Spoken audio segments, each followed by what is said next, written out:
에스더서입니다. 성경에서 가장 흥미진진하고 특이한 책 중 하나인데요. 배경은 이스라엘 민족이 바벨론의 포로가 된 지 100년이 지났을 때입니다. 일부 유대인은 에스라와 느헤미야에 나오듯 예루살렘으로 돌아갔지만 다수는 여전히 남아있었는데, 에스더서는 페르시아 제국의 수도 수사에 살던 유대인 공동체에 관한 이야기죠. 중심 인물은 모르드게와 그의 조카 에스더라는 두 명의 유대인이고, 페르시아 왕은 술을 좋아하는 어리숙한 사람으로, 페르시아 관료인 하만은 교활한 악당으로 묘사됩니다. 성경에서 이 책의 특이한 점은 하나님이 언급되지 않는다는 건데요. 단 한 번도요.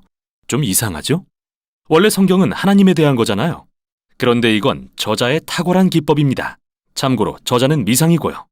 그는 독자가 이야기 속에서 하나님의 일하심을 찾도록 초대하는 거죠. 그리고 그 징표는 이야기 곳곳에서 발견됩니다. 수많은 특별한 우연과 역설적인 반전들을 통해 우리는 무대 뒤에 계신 하나님의 의도를 알게 됩니다. 그럼 이야기로 들어가 볼까요? 책은 페르시아 왕이 두 번의 성대한 잔치를 총 187일에 걸쳐 베푸는 걸로 시작합니다. 목적은 자신이 얼마나 위대하고 대단한지 과시하려는 것이었죠. 잔치의 마지막 날, 그는 거나하게 취해서는 자기 아내인 와스디 왕후에게 나와서 아름다움을 뽐내라고 요구합니다. 그녀가 거절하자 화가 난 왕은 술김에 왕후를 폐위하고 남편이 자기 집을 주관하여야 한다는 우스꽝스러운 조서를 온 페르시아에 공표합니다. 그리고 새로운 왕후를 찾기 위한 미인 대회를 엽니다. 정말 유치한 드라마 같죠? 그런데 바로 여기서 에스더와 모르드게가 등장합니다. 에스더는 자신의 유대인 신분을 숨기고 대회에 나가 우승합니다. 그리고 에스더에게 매료된 왕은 그녀를 페르시아의 새 왕후로 세웁니다. 이후 더 기막힌 일이 벌어지는데요. 우연히 모르드게는 내시 두 명이 왕을 암살하려는 음모를 엿듣게 됩니다. 이 일을 전해 들은 에스더는 왕에게 사실을 알리고, 모르드게는 왕의 목숨을 구한 공로를 인정받게 되죠. 시작부터 여기까지 어디에도 하나님이 언급되지 않지만 모든 일이 섭리대로 진행되는 것 같은데요. 하나님은 무엇을 하시려는 걸까요? 계속 읽어보겠습니다. 다음으로 하만이 등장합니다. 그는 사실 페르시아인이 아니라 아각 사람으로 불리는 고대 가나안 족속의 후손입니다. 사무엘상 15장에 나온 것처럼요. 왕은 하만을 왕국에서 가장 높은 자리에 앉히고 모든 자가 그의 앞에 무릎 꿇도록 명령합니다. 그런데 모르드게가 그를 보고도 이를 거절하자 하만은 당연히 분노로 들끓습니다.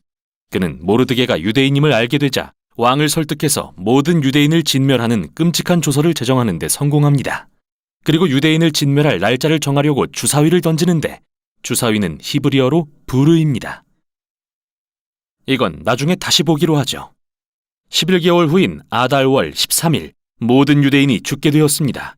그 후 하만과 왕은 잔치를 열어 이 끔찍한 결정을 기뻐합니다. 이제 초점은 모르드게와 에스더에게 맞춰집니다. 이들은 유대인의 유일한 소망이죠. 그들은 에스더가 왕에게 자신이 유대인임을 밝히고 하만의 조서를 철회하도록 요청할 계획을 세웁니다. 그러나 왕이 부르지도 않았는데 나아갔다가는 페르시아법에 따라 죽을 수도 있었죠. 이때 모르드게가 중요한 말을 합니다. 그는 에스더가 침묵한다 해도 다른 곳에서라도 유대인을 위한 구원이 임할 거라고 믿죠. 그래서 에스더에게 묻습니다. 내가 왕후가 된 것이 이때를 위한 것인지 누가 알겠느냐?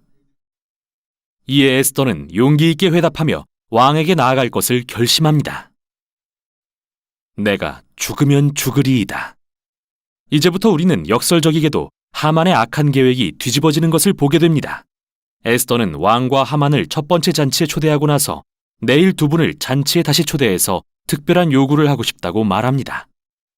만취한 채 잔치를 떠난 하만은 길에서 모르드게를 보고 화가 머리끝까지 나서 내일 아침에 모르드게를 매달도록 높은 장대를 세우라고 명령합니다.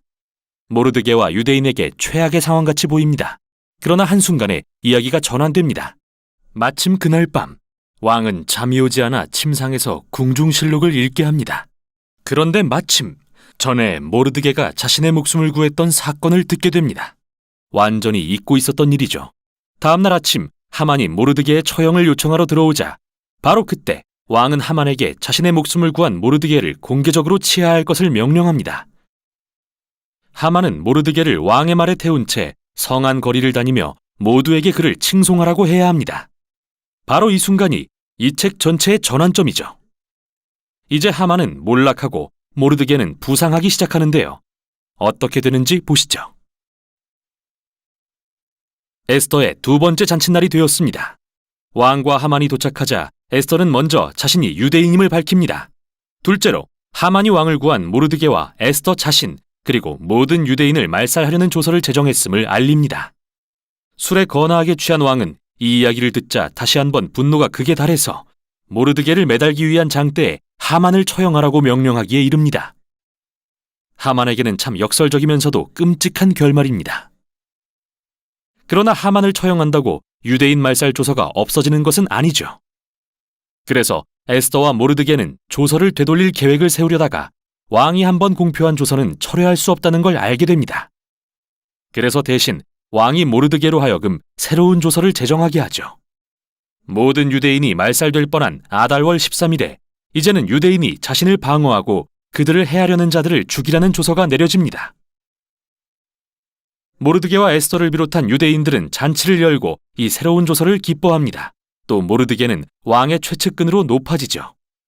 마침내 그날이 왔지만 유대인들은 대적들을 무찌르고 승리를 누립니다.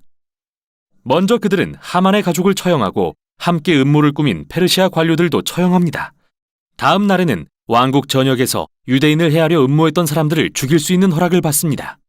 이 사건은 말살당할 위기에서 구출된 유대인들에게 기쁨의 축제가 됩니다. 그 후 이야기는 에스더와 모르드게가 어떻게 이틀간의 불임절 축제를 제정하고 유대인이 멸망에서 구원된 날을 기념하게 했는지 보여줍니다. 이 날의 이름은 하만이 던진 주사위에서 유래되었죠. 기억하시나요? 부르임. 책은 모르드게가 페르시아 왕국의 2인자 자리에 앉게 되는 짧은 이야기로 마무리되는데요. 여기서 우리는 모르드게의 위대함과 포로였던 유대인들의 형통함을 보게 됩니다. 이제 한 발짝 물러서서 전체 이야기의 구성을 살펴보죠. 이야기는 반전의 순간들로 가득 차 있는데 책 전체에 걸쳐 구체적인 반전들이 구조적으로 배치된 걸 알 수 있습니다. 먼저 왕의 위대함과 잔치 그리고 조서는 모르드게의 위대함과 잔치 그리고 조서와 비교됩니다.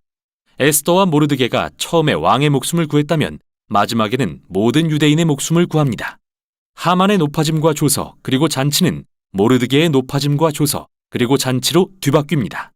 중심부에는 에스더와 모르드게가 계획을 세우는 장면들이 있습니다. 또한 에스더의 두 잔치는 전체 이야기가 전환되는 가장 중요한 순간의 기틀이 됩니다. 하만은 낮아지고 모르드게는 높아지는 순간 말이죠. 대단합니다. 이 책의 또 하나의 특징은 등장인물의 도덕적 해이인데요. 술 취함과 분노, 섹스와 살인이 가득하고 에스더와 모르드게도 예외가 아닙니다. 이방인과 결혼하거나 부정한 음식을 먹는 등 율법의 계명들을 범했다는 것은 말할 나위도 없죠. 이 이야기는 모르드게와 에스더를 도덕적 모범으로 삼거나 그들의 모든 행동을 지지하는 게 아니라 위기 가운데서도 하나님을 신뢰하고 소망하는 사람의 본보기로 삼으려는 것입니다. 에스더서가 던진 첫 질문으로 다시 돌아가 봅니다. 왜 하나님이 언급되지 않는 걸까요? 이 책의 요지가 하나님이 계시지 않은 것 같은 포로 기간에 그리고 이스라엘이 율법에 불순종할 때 하나님이 그들을 버리셨다는 걸까요? 당신의 약속을 잊으셨다는 걸까요? 에스더서는 아니라고 합니다. 이 책은 엉망진창이고 도덕적으로 흐려진 인류의 역사 속에서도 하나님은 여전히 일하시는 분이며 도덕적으로 해이해진 사람들의 신실함마저 사용하셔서 목적을 이루시는 분임을 보여줍니다. 그래서 에스더서는 우리에게 하나님이 일하시는 것 같지 않을 때도 그분의 섭리를 기꺼이 신뢰하고 아무리 상황이 어렵더라도 하나님께서 그의 세상을 반드시 구원하신다는 것을 소망하길 요구합니다. 이게 바로 에스더서가 전하는 내용입니다.